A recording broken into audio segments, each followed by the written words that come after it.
पूर्व उप मुख्यमंत्री एवं राज्यसभा सदस्य सुशील कुमार मोदी ने कहा कि जदयू अध्यक्ष ललन सिंह केंद्रीय मंत्री न बन पाने की हताशा में ओझी बयानबाजी कर रहे हैं।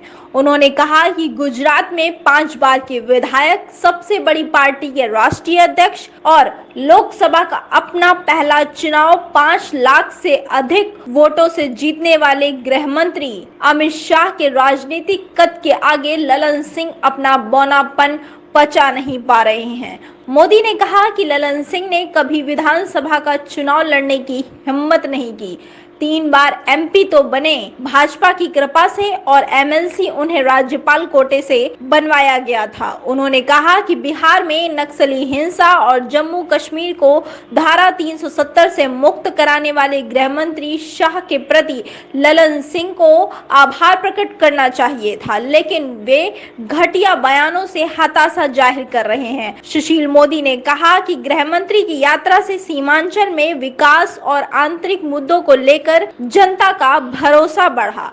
उन्होंने कहा कि लालू प्रसाद और ललन सिंह इसलिए हताश हैं कि अमित शाह ने केवल विकास की बात कर विरोधियों को मुस्लिम कार्ड खेलने का मौका नहीं दिया। मोदी ने कहा कि ललन सिंह 9 अगस्त के पहले तक आईआरसीटीसी घोटाले में लालू परिवार की संलिप्तता के सबूत दे रहे थे और जांच में तेजी लाने के लिए सीबीआई के संपर्क में थे, लेकिन अब एनडीए तोड़ने में सीबीआई की भूमिका का अनर्गल आरोप लगा रहे हैं। उन्होंने कहा कि आईआरसीटीसी घोटाले में 28 सितंबर को आरोप तय होने वाले हैं और तेजस्वी यादव की जमानत भी उनकी धमकियों के कारण रद्द हो सकती है।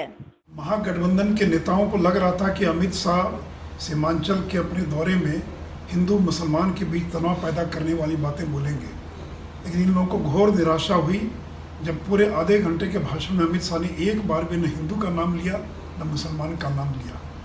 और इसी से बौखला कर जनता दल यू के नेता अमित शाह पर अनर्गल टिप्पणी कर रहे हैं। ललन जी अब भूल जाते हैं कि आप तो एक बार भी एमएलए का चुनाव लड़ने की भी हिम्मत नहीं दिखा पाए और अमित शाह 5 बार के एमएलए हैं और एक बार तो चुनाव में 1.5 लाख वोटों से चुनाव जीते।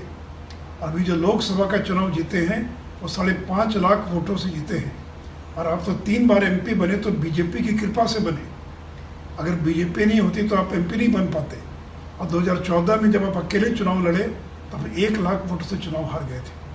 आप उस पार्टी के राष्ट्रीय अध्यक्ष हैं जिसके मात्र 43 विधायक हैं और अमित शाह उस पार्टी के अध्यक्ष रहे जिसके पास 1300 से ज़्यादा विधायक हैं। तो आप किससे तुलना कर रहे हैं, किससे अपनी तुलना कर रहे हैं? आप तो आंदोलन में कहीं दूर दूर तक कभी आप दिखाई नहीं पड़ते थे। कौन ललन सिंह है? मैंने तो आपका पहली बार 95 में नाम सुना। तो छोटी मुँह बड़ी बात मत कीजिए। और अमित शाह देश के कम उम्र के गृह मंत्री हैं और उन पर जिस प्रकार की ओछी टिप्पणी कर रहे हैं यह आपके मुंह से शोभा नहीं देता। ललन सिंह जी कह रहे हैं कि गठबंधन को तोड़ने के लिए बीजेपी ने तेजस्वी यादव पर आईआरसीटीसी घोटाले का मुकदमा दर्ज करा दिया। ललन जी, आप ये क्यों भूल जाते हैं कि लालू परिवार के खिलाफ जितने सबूत, जितने दस्तावेज हैं वो सारे के सारे आपने सीबीआई को उपलब्ध कराए। क्या लालू यादव ये इस बात को नहीं जानते? पटना हाईकोर्ट में कौन गया था? और सीबीआई के अधिकारियों से लगातार संपर्क में रहकर पल पल के मॉनिटरिंग आप कर रहे थे।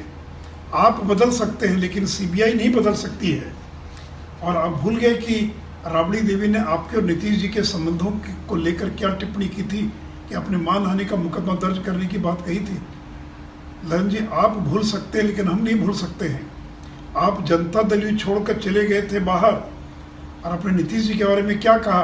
तानाशाह हैं या कोई लोकतंत्र नहीं है, अपने मनमानी निर्णय लेते हैं। ये आपका बयान था। आपने यहाँ तक कह दिया कि नीतीश जी के पेट में कहाँ कहाँ दांत है वो मैं ही जानता हूँ। मैं वो सर्जन हूँ जो उन दांतों को निकालना जानता हूँ।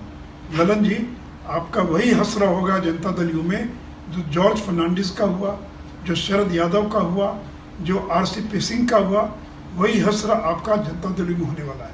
इसलिए सोच समझकर बयान दीजिए।